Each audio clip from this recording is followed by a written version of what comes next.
Welcome back, guys, to the second episode of this podcast of Escaping Mediocrity. And we're excited to have you back here. And we're going to be talking about another banger topic that I don't know, but everyone here is going to disclose it for us. So the topic is why entrepreneurship is so close to our hearts and what our motivations are for becoming an entrepreneur. Like, why is it such an emotional topic for us? It's going to get me in tears. Why is it like, oh, this is a big one, man. This is something I've been preaching. You've been preaching from ever since we got our jobs. It makes us look very ungrateful, but we are very grateful for the opportunities that we already have. Thank God, bless us and bless you, the audience, for watching us. But I believe entrepreneurship, the reason why it's close to my heart, it could be different for you, Farun, but for me, it's I don't really like the idea of getting paid by the hour, or I don't like the 9 to 5 structure. yeah, I believe that it's very limiting to my own potential, and the fact that I have to give away my time, which means a part of my life is going to making money. I don't living. Yeah. I don't want to associate my living to be associated with an exchange for currency. It's very demeaning to me personally, because I don't want to be 60 years old and give away 40 years of my lifetime in exchange for 40 years worth of work. And if you really truly deep this, you'd realize that renting out time in exchange for money is limiting to the point where you can only earn so much. Yeah. And That's a entrepreneurship, fundamental concept in like for any entrepreneur seeking entrepreneurship, the pursuit of if you want to seek wealth, obviously there's entrepreneur. Sorry, I'm cutting off. There's entrepreneurial routes where you could you could have a barber shop, right? But then there's only a number of haircuts that you can have in a day. But if you're trying to seek entrepreneurship to have sort of close to unlimited scalability, then that's basically you trying to escape being paid by the hour, in effect. Yeah. No, but I do agree with that. I just want to add more to that, and really defining what entrepreneurship means to me in my head. It's the pursuit of freedom, living life on your own terms. Exactly. Not in slavery. That's a big term, that's a big word, but in slavery for a corporate structure where you're just a node in a big system, and that's it. That's the most you're gonna amount to. Like I don't like that. And the pursuit of entrepreneurship, aka the pursuit of freedom, is something more accepting to me, because I would love to live my life on my own terms. But then again, it brings a lot of adversity. But then why not take on adversity? It's worth it, yeah. And I'd like to say that, like, I agree with all of the reasons that Ahmed says, or just like any other entrepreneur, I've got the same reasons. But just recently, it's been I think I've been going through an sort of, I don't know if I should call it an existential crisis, but I just don't feel confident not being able to add value to the world where I can exchange monetary benefit for the value that I provide to the world. Because I feel like I'm not comfortable with having to live life not on my own terms just because I need to sustain a living. And it's even though I was mentioning this, I've been I'm lucky in the sense that I'm still not in a corporate. So I work for a startup, for those of you who don't know, where I was lucky enough to join 6 months ago, and I've sort of I joined really early on, so I've got a fairly senior position in the company and a senior say in the strategy in the business. But I just still feel, even though I was mentioning to Emma that I know I'm gonna get, I know when I'm gonna get pay rises, I know when the next one is on, and I can see a fair good structure in my progression, right?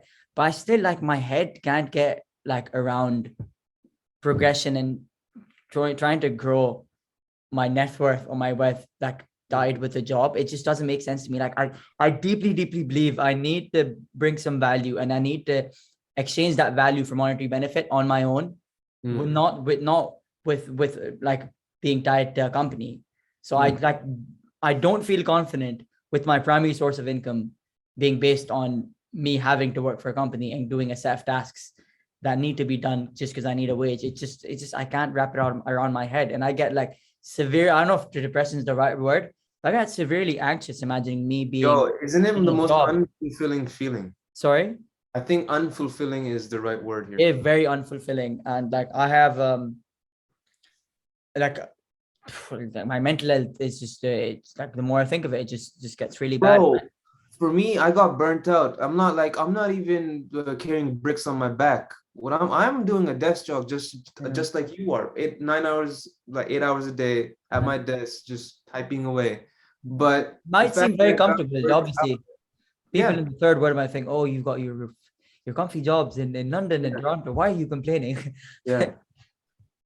But at the end of the day, man, money, no matter how much we love it, at the end of the day, when your life is being exchanged for money, it's an unfulfilling feeling for the both of No, us. it's not a pursuit, and it's also like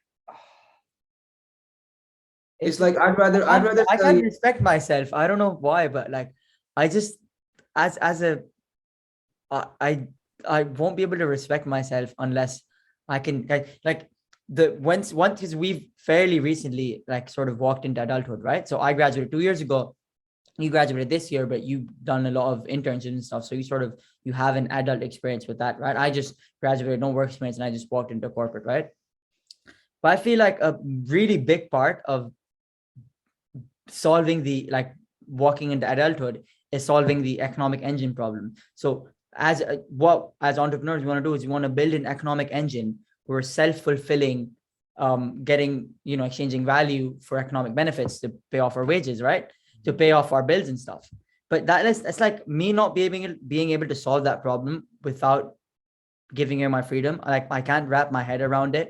Like I've got all of these bills, I've got a contract for this nice apartment, hmm, I've got to pay for the gym, my phone, all that sort of stuff, food, all that sort of stuff. And me having to like not being able to solve, because that is like all of that stuff is a problem, right? Me not being able to solve that problem like without giving away my freedom, it just really messed up with my head.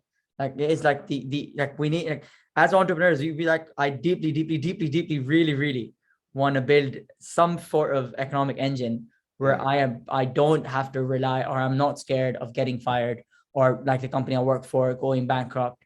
Like that is just I think it's just a huge what's the word for it? Like a yeah, it's just huge stress on my head.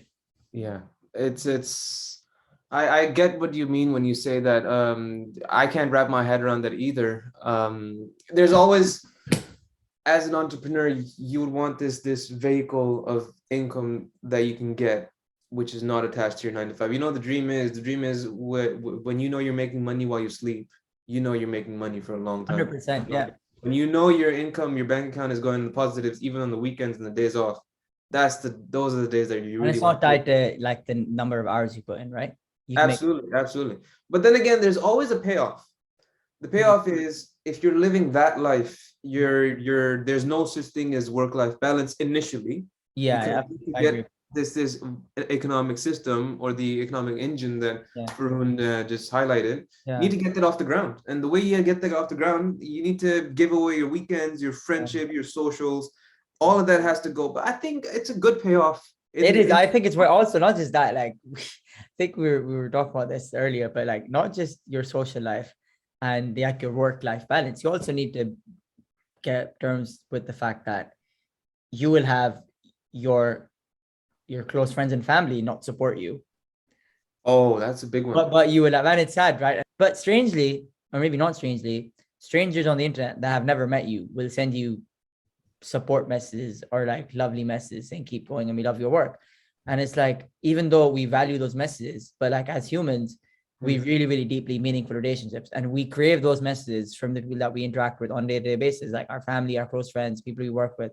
But sadly enough, we don't get it from them. In fact, they they won't they won't support you. They'll respect it. They'll just see what's going on, not Yeah, because or they. they won't. They either like will give you judge you for it, or they either just silence, won't really say much, or maybe like Yeah, talk shit or like not talking good light of you behind your back. exactly. You become the topic of the day for them to gossip behind your Yeah, back. But again, for them, I think I would say let them do it. If that's something that rocks their boat, if that they have the energy and the time to do that and spare their own valuable time talking about us, or somebody, you know, chasing something for themselves, trying to build something for themselves, which by the way is noble in and of itself as a pursuit. But not many people do that. Not everybody does that. And when you choose to do that, the you're the odd duckling in a group of ducklings. Yeah, You're the black sheep among white sheeps. yeah. Like Of you're course, the we're gonna odd one stand out. out. Yeah, And we as people, we walk around in packs. We want to be relatable to each other. And when you see someone just, you know, carving their own path, going their own way in a direction that nobody can see, yeah. that's when everybody has their eyes on you, thinking that not necessarily thinking, you know, just waiting for something to happen for them to be like, oh, I told you so.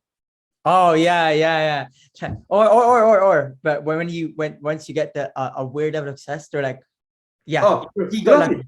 He got Ha. lucky. He got lucky, didn't you? You got Yeah. lucky. And you're like, yeah, yeah, I got lucky. All those hours I put in, All all those nights that I put in, all those that stuff, blood, like not sweat, just and the tears. hours. I think like once you're in the zone, like we created a podcast, right? It doesn't feel like work right now. Yeah. It just we're having, we're having like meaningful conversations. But like the hard part is also doing all of that and receiving no support. In fact, receiving stick or hate. That is what really gets to you. And you're like, and then they're just waiting for that moment. They're like, oh look, I told you not to do that. You lost your job because they think Yeah. you're on the internet making videos. Yeah. And that's mostly coming from them projecting their own insecurities Oh on you. yeah, It has 100%. nothing to do with you. Yeah. And I took this from this YouTuber called Hamza. Shout out to Hamza if he's watching this. Love that. But we took him as inspiration. Matter of fact, Farhoon is the one who introduced me to his channel. And he puts it very nicely saying that everybody is looking, if somebody does something different, clearly different, something that wasn't written as a script in society. Intentionally. Yeah, everybody else is trying to impose or project their own fears on you, their own insecurities on you, and Yeah. their own that turns to hate, that turns to gossip, and all of that is them putting it on you because they never saw it, they never pursued it, they never chased it, and just because now you're doing it, they in a way want to see you either not make it or slightly fail so that they can point their fingers and they could like correct, I mean they could reaffirm what they were feeling. Exactly. And it's also like it's like people are like, and even us, we're extremely selfish. Like we might think like even if I deeply care about, my good friend Ahmed, but it's still in the grand scheme of things, it's still fairly selfish because I'm only caring about like a few, like I've only got a few friends like Ahmed, like maybe not even a few, but it's still selfish, right? A lot of people I don't care about. So human beings are extremely selfish, and when they're judging you or when they pass comments that might be hurtful, it's more about feeling better about themselves than trying to make you feel bad. So like I'm not trying to support them, but like I don't, a lot of them don't say stuff with the intention of like, oh, I want to make him feel bad or I want to make him feel insecure. It's like they're more like, oh, I just want to feel better about myself. So see, I told you shouldn't have done that. You don't make videos on the internet. It's more about them. Maybe they want to try something and they didn't, and it's just their brain rationalizing not doing that by like sort of pointing You know fingers. what, this can also, mind you, this can also come from a place of love as well. A lot of the times parents are the biggest non-supporters and would want you to Oh take yeah. the conventional path Yeah. because and that's out of care and love, That's that's out out of of love. I would say that. I agree. that's because they're trying to be extremely defensive about their own child and about their own loved one that they really care about. So they Yeah. don't want you to see you crash and burn. Yeah. Yeah. But that is a decision that you have to make, and that is a decision that is a pursuit that you have to make, Yeah. regardless of the parents. Because parents out of love, they're always going to be defensive. They always want to see you succeed, but because you're not taking the conventional path, and they saw success in the conventional path, they didn't see it in the unconventional route that you're taking, aka entrepreneurship. Yeah. They would rather you in a It, more be the take low the risk, low reward. Like, lower. like even if it's a nice job, it's still fairly low risk because it's a job. And you may lose a job, but you'll get another job. So it's fair, it's still fairly low risk, right? And they just want like they would rather have a low but like guaranteed reward for their son or their daughter than actually have like a higher reward but it's more risky, because they just like human beings in general like comfort, right? And especially, our parents, are they boomers, right? They're baby boomers. Yeah. Yeah, it just means a lot to them as well. And another thing is like this sort of, and now you're probably thinking, so if you're watching this and you're sort of like us, hopefully you are, and you want to do your own thing, but you do it and your parents are not supporting you, and maybe you live at home so you can't avoid them. Me and Emma have should I say the luxury? I feel like, so maybe we have the luxury. Okay, we're not luxury, but like we don't have to face them every day, right? We can, not speak to them for a few days for focusing on, our podcast, whatever. But if you let's say you're watching this video right now, you're 20, you live at home, you go university somewhere in the first world, maybe even some of our viewers are in Pakistan or India, and you can't really avoid them. So a nice way to sort of work around that is like have like active communication with your parents. Just be like, look, I really want to do this, and I know that you love me, and you want me to go down the other route, which is more safer, but just give me like 1 year on this. And if you can't support me, just don't say stuff that would demotivate me. And that's all I require from you. Man, I would like to counter that to some degree. I'd say that if you really want to pursue something, don't do it at their expense. Like, get yourself in a position where you don't have to ask your parents for resources. That could be money, that could be, if you That's want true. to I crash completely and burn, forgot about that, because if you're if living you at your want to parents' crash house, and burn, let me finish. If you want to crash and burn, do it at your own expense. Do it with your own paycheck. Don't yeah. don't affect your parents' bank accounts, man. They Uh-huh. want their lives to earn up to that, and you can't go ahead and say, "Oh no, fund me, believe in what I do," and you just have to dump money on me because you're my parents and you love me. No, forget you, man. You Yeah. have to be, if you really think you're all that, go work your 9 to 5 and build something afterwards. If you really do believe, because at the That's end of hard. it is, We it say is, this it is, quickly. it is, and we're trying to do that. It We're is trying. hard, We're not doing well, but we're but trying. at the end of the day, even if we don't succeed, nobody's looking at our back saying, "Hey, you just wasted my money, you wasted my time." Like, It was nobody's. our own. It was our own. It is our own. Like, we are ourselves to blame. But when you go to your parents and say, "Hey, listen, you need to fund me in this," let me talk about my degree. Like, it would have been so rude that I could just. I'm not trying to throw shade on people who drop out, but for me to go in my 4th year or 3rd year and just before I'm graduating, I'm like, Dad, this is not worth my time. I'm dropping out. Isn't that a major disrespect on your parents' investment in Yeah. you and your education? I think that's very disrespectful. Yeah. And for them to expect a job out of you or something productive out of you is completely their right, because they dumped, and when I mean dumped, they invested a buttload of money for you And to not be, just money as well, and time as well, because they've been and waiting for time. years for you to graduate. Yeah. Yeah, yeah, I agree. I think that's why So that I missed. whatever you do, do it at your own accord. So I think, Guys, thank you so much. That is time. We're just switched up the vibes. oh, I feel bad. But What am I gonna do? no, you got the lights set up in the I'm back. gonna turn Oh, the just lights off. you switched them off. I Yeah. need to get those lights. They're Dude, sick. you totally need to get these lights, man. They're actually I need to get them. worth every dime. I miss Cyber Monday, but fair enough, I'll get them. Thank you With very that, much for watching, guys. It was, thank you. I enjoyed this conversation. It was really fun. Yeah, it really was. And But thank you so much again, and we hope to see you in our next episode. Over and out. and leave some comments and like the video. Yeah, like the video, leave the comments. Let us know what you think, your thoughts, and on your take on what entrepreneurship means to you. Yeah. And maybe you could be even against it. I mean, you could even argue being entrepreneur is the most wacky thing you can do. Yeah, Let us we're know. open to. We're open to that. And last but not least, do not forget to hit the subscribe button. I know you're a bit hesitant. I know you're shy, but really need to get over that and hit that Hit it. subscribe button. And it's a win-win for both of us. I'm stealing lines from Hamza, but it's a win-win for both of us. But anyway, thanks for watching, guys. Bye. I appreciate it.